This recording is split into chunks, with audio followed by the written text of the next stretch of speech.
My name is Oyewale Tomori. I'm a former president of the Nigerian Academy of Science. Had worked at different stages, first at the University of Ibadan many years ago, retired as a professor of virology, and then had worked with the World Health Organization, involved with the setting up of laboratory system and as a virologist for the World Health Organization. It is important for us to remember the current situation that we are in the world. The COVID-19, or called coronavirus infection, it's now been declared a pandemic, and it is indeed a pandemic. That there are literally every country in the world has many cases occurring, and we in Nigeria have a role to play. What is this disease that we're talking about? It is one we started in China and has spread virtually all over the whole world. Africa came in the later stages after it got into Europe. We had actually thought that the problem was going to come from China because a lot of our people travel in that direction. And therefore, so we're maybe getting a bit too complacent when we didn't seem to see anything from China until the disease got into Europe, and then we got our first case of a European who came into Nigeria and became the first case. I think it was, we must be, must make ourselves aware of what the situation was. You know, in the initial stages, government actually started early by manning our borders. But those first early attempts at manning the border were a bit shaky. We had the individual experiences which was that we could have done better, which means people could have actually escaped the border. I mean, escaped what we set up at the border and be creating cases within. I think luckily for the country, the first case that came was an expatriate. And not only that, he was working with a company who then had the hospital where to take him to and finally informed the government. But just imagine a scenario in which an individual Nigerian had come in with the disease. He's not working for a government, he's a private individual, he's a businessman somewhere. And maybe he got sick and ended up either self-medicating himself or getting to the hospital. That hospital did not inform the government about it. We could actually have started a series of infections occurring because of that. So in a way, we were lucky that we got that first case, which then alerted the government to improve upon what they already started. I've always felt that we should have done a bit earlier, much earlier, what we finally decided to do. We didn't have to wait for 12, 20 cases before we took the action we take country. Because most of the cases that we're finding are actually imported cases of people who traveled into the country and brought it from those places. Just imagine that if we had, after that first one or two cases, we had actually done what we did now. That is, make sure that, you know, there's no people coming in from outside. Our airports are closed. We have reduced the congregation of people together. We are beginning to practice more of the hand washing and safe distances between us earlier on. Then we probably wouldn't have as much as we have. There's still the fear. I mean, it is not creating a panic. It is for us to be prepared. There's still a possibility that we may get more cases. But that shouldn't make us panic. It should make us prepare in case we have that. If we do we have the isolation wards where they can go to? Do we have the places where we can, and the people around getting themselves ready? Are we getting ourselves prepared to make sure that at least, you know, we have not come in touch with any suspected case? For example, if we have a case, it is not enough for the government to say this case was in Ibadan. They must be able to tell us specifically that this person resided in this hotel or in this area in Ibadan, so that we can then follow up on those specific areas. They in a way focus our resources in trying to solve the problem in the way it actually occurred, rather than look at the entire Ibadan and say, oh, we're going to look for trace contacts from there. So information that comes out, epidemiological information that comes out from all of this, must be as detailed as much as possible, so that with the meager resources we have, we can focus our attention on those ones. It is important to also talk about the fact that the social media, at this time, different stories will come. The social media will come up with a lot of information which are not correct. Treatment information, rumors about where the disease are, and all those kind of things. We must be very careful that we do not disseminate such fake information.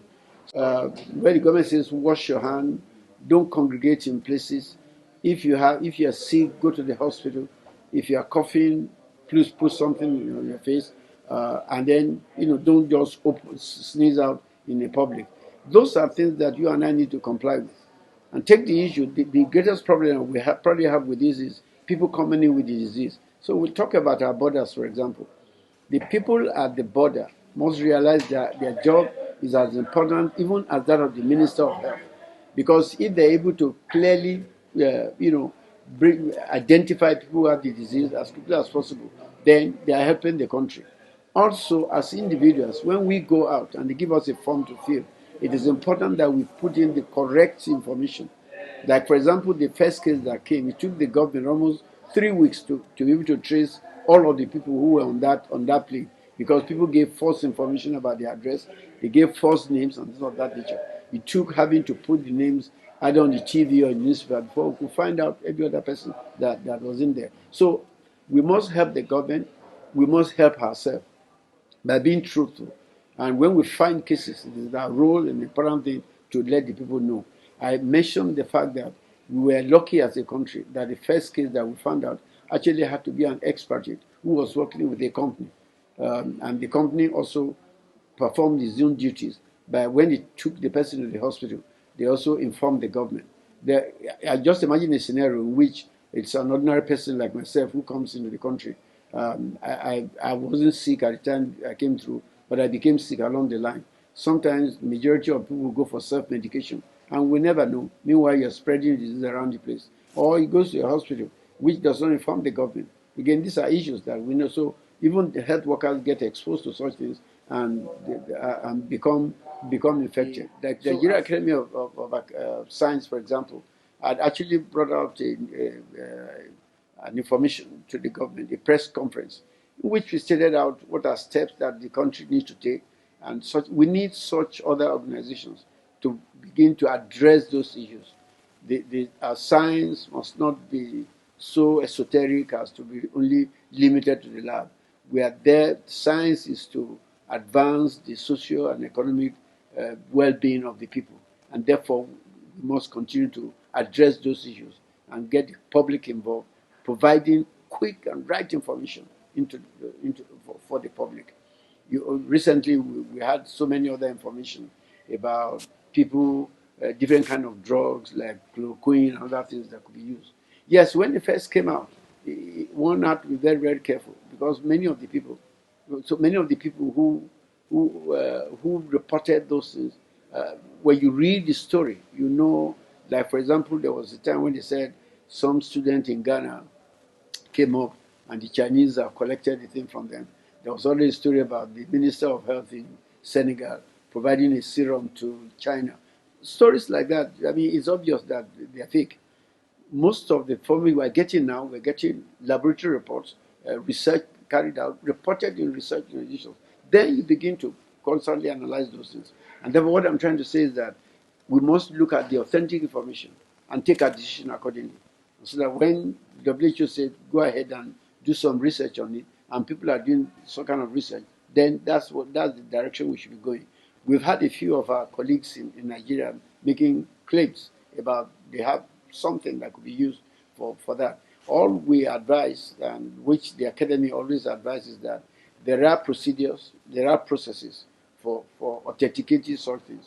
So any individual in Nigeria, we are happy to hear that they're making progress, but they must go through the approved process, of authenticating their claim.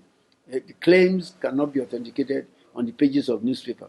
Claims are authenticated on base of research and activities that are done in procedures that are there. So they are well laid out procedures, and that's what the academy stands for, to ensure for the safety of the people that these activities have followed the due process and therefore can be authenticated scientifically. Again, my final talk will be to say that as individuals, we have an important role to play in ensuring that this virus does not spread within the community. In fact, I keep saying it that my duty as an individual, your duty as an individual is properly as important, if not more important, than the people we have as the leaders of the country. Because it boils down to you and me. The disease is not spread politically, it is spread individually through the society. Therefore, we need to play a role as individuals to ensure that this country is free, that this disease does not spread beyond what it is now, that we can keep it and contain it before it becomes a major pandemic or epidemic in the country, which we are not able to cope with.